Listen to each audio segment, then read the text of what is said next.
Hello hi friends, ಇವತ್ತು ನಾನೊಂದು different ಆಗಿರೋ ಚಿಕನ್ ರೆಸಿಪಿನ ಶೇರ್ ಮಾಡ್ತಾ ಇದ್ದೀನಿ. ಅದೇನಪ್ಪ ಅಂದರೆ Erode special Japan chicken. Creamy flavour ಇಷ್ಟಪಡೋರಿಗೆ ಇದಂತೂ ಮಸ್ಟ್ ಟ್ರೈ.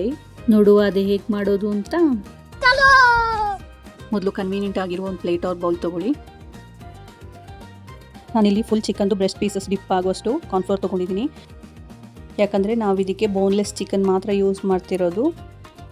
ಇದಕ್ಕೆ 1 tea spoon salt, 1 tea spoon pepper ಹಾಕ್ಕೋಬೇಕು. ಇದಕ್ಕೆ ನೀರು ಹಾಕ್ಕೊಂಡು ಚಿಕನ್ ಡಿಪ್ ಆಗುವಷ್ಟು ಕಲಿಸ್ಕೋಬೇಕು. ನಾನೀಗ ಆಲ್ರೆಡಿ ಚಿಕನ್ ಬ್ರೆಸ್ಟ್ ಪೀಸ್ನ ಚಿಕ್ಕ ಚಿಕ್ಕ ಪೀಸಾಗಿ ಕಟ್ ಮಾಡ್ಕೊಂಡಿದ್ದೀನಿ. ಈಗ ಚಿಕನ್ ಬ್ರೆಸ್ಟ್ ಪೀಸ್ಗಳನ್ನ ಚೆನ್ನಾಗಿ ಮ್ಯಾರಿನೇಟ್ ಮಾಡಿ ಇಡಬೇಕು. ಈಗ ಒಂದು ಪಾತ್ರದಲ್ಲಿ ಎಣ್ಣೆ ಕಾಯಕ್ಕಿಡುವ. ಎಣ್ಣೆ ಕಾದ ನಂತರ ನಾವು ಮ್ಯಾರಿನೇಟ್ ಮಾಡಿಟ್ಟಿರುವ ಚಿಕನ್ ಪೀಸ್ನ ಒಂದೊಂದಾಗಿ ಇಡಬೇಕು. ತಕ್ಷಣಕ್ಕೆ ನೀವು ಅದನ್ನ ತಿರ್ಗಿಸೋಕ್ಕೆ ಹೋಗಬೇಡಿ. ಸ್ವಲ್ಪ ಫ್ರೈ ಆದಮೇಲೆ ನೀವು ಅದನ್ನ ಸ್ವಲ್ಪ ತಿರ್ಗಿಸ್ಕೊಳ್ಳಿ. ಯಾಕಂದರೆ ಅದು ಅಡಿಯಲ್ಲಿ ಅಂಟ್ಕೊಂಡಿಟ್ಟಿರುತ್ತೆ. ಕಾರ್ನ್ಫ್ಲವರ್ ಪೌಡರ್ ಅಲ್ವಾ, ಸೊ ಬಿಟ್ಕೊಳ್ಳೋದು ಸ್ವಲ್ಪ ಕಷ್ಟ. ಫ್ರೈ ಆಗಿರೋದನ್ನ ಒಂದು ಪಾತ್ರೆಗೆ ತೆಗೆದಿಟ್ಕೊಂಡು ಈಗ ಒಂದು ಚಿಕ್ಕ ಮಿಕ್ಸರ್ ಬೌಲಲ್ಲಿ ಸ್ವಲ್ಪ ಹಾಲು ಇಟ್ಕೊಂಡು ಒಂದು 10 ರಿಂದ 15 ಕ್ಯಾಶ್ಯೂ ನಟ್ ಹಾಕಿ ಗ್ರೈಂಡ್ ಮಾಡಿ ಇಟ್ಕೊಳ್ಳಿ. ಈಗ ಇನ್ನೊಂದು ಕಾದಿರೋ ಪಾತ್ರೆಗೆ ನಾನು ಬಟರ್ ಹಾಕೋತಿದ್ದೀನಿ. ಸೊ ಈ ಬಟರ್ ಮೆಲ್ಟ್ ಆಗೋ ತನಕ ಲೋ ಫ್ಲೇಮಲ್ಲಿಟ್ಟು ಕಾಯಿಸ್ಕೊಬೇಕಾಗುತ್ತೆ.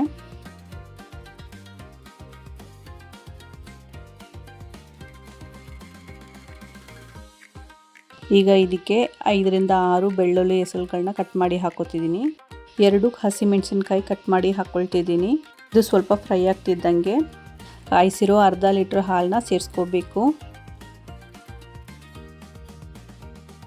ಇದಕ್ಕೆ ಅರ್ಧ ಟೀ ಸ್ಪೂನ್ ಉಪ್ಪು, 1 ಟೀ ಸ್ಪೂನ್ ಸಕ್ಕರೆ ಹಾಕ್ಕೊಂಡು ಸ್ವಲ್ಪ ಕುದಿಯಕ್ಕೆ ಬಿಡಬೇಕು. ಸ್ವಲ್ಪ ಕುದೀತಿದ್ದಂಗೆ ಆಗಲೇ ಗ್ರೈಂಡ್ ಮಾಡಿಟ್ಟಿರೋ ಹಾಲು ಮತ್ತು ಕ್ಯಾಶ್ಯೂ ನಟ್ ಇದೆಯಲ್ಲ ಅದನ್ನು ಹಾಕೋಬೇಕು.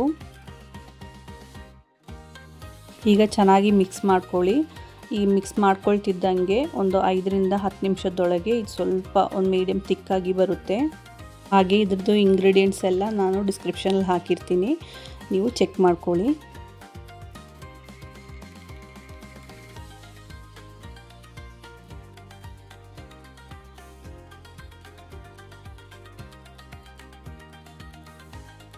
ಈಗ ಸ್ವಲ್ಪ ತಿಕ್ಕಾಗಿ ಬರ್ತಾ ಇದೆ.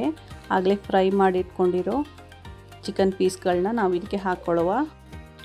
ಈಗ ಚಿಕನ್ ಪೀಸ್ ಹಾಕ್ತಿದ್ದಂಗೆ ಒಂದು 5 ನಿಮಿಷ ಕುದಿಯಕ್ಕೆ ಬಿಡಿ. ಅದರಲ್ಲೇ 5 ನಿಮಿಷದಲ್ಲಿ ಇದು ತುಂಬ ತಿಕ್ಕಾಗಿ ಕ್ರೀಮಿಯಾಗಿ ಬರುತ್ತೆ. ಈ ಟೈಮಲ್ಲಿ ನೀವು ಟೇಸ್ಟ್ ನೋಡ್ಕೊಳ್ಳಿ. ನಿಮಗೆ ಇದರಲ್ಲಿ ಸಾಲ್ಟ್ ಬೇಕಂದರೆ ಸಾಲ್ಟ್ ಹಾಕ್ಕೊಳ್ಳಿ, ಇಲ್ಲಾಂದರೆ ಸಕ್ಕರೆ ಬೇಕಂದರೆ ಸಕ್ಕರೆನೂ ಹಾಕೋಬೋದು ಸ್ವೀಟ್ನೆಸ್ಗೆ. ಈಗ ಚಿಕನ್ ತುಂಬ ತಿಕ್ಕಾಗಿ ಬರ್ತಾ ಇದೆ, ಕ್ರೀಮಿ ಟೆಕ್ಸ್ಚರ್ ಬರ್ತಾ ಇದೆ. ಆಗಲೇ ಆಫ್ ಮಾಡಿಬಿಡಿ. ತುಂಬ ಡ್ರೈ ಮಾಡಿದ್ರೆ ಚಿಕನ್ ಆರೋದ್ಮೇಲೆ ತುಂಬ ಗಟ್ಟಿಯಾಗಿಬಿಡುತ್ತೆ. ಈಗ ನೋಡಿ, ನಮ್ಮ ಜಪಾನ್ ಚಿಕನ್ ರೆಡಿಯಾಗಿದೆ. ಇದಂತೂ ತುಂಬ ಟೇಸ್ಟಿಯಾಗಿರುತ್ತೆ. ಚಿಕ್ಕ ಮಕ್ಳಿಗಂತೂ ಅಷ್ಟು ಇಷ್ಟ ಆಗುತ್ತೆ. ನೀವು ಮನೇಲಿ ಟ್ರೈ ಮಾಡಿ ಹೇಗಿದೆ ಅಂತ ಕಮೆಂಟ್ನಲ್ಲಿ ಹೇಳಿ. Thank you.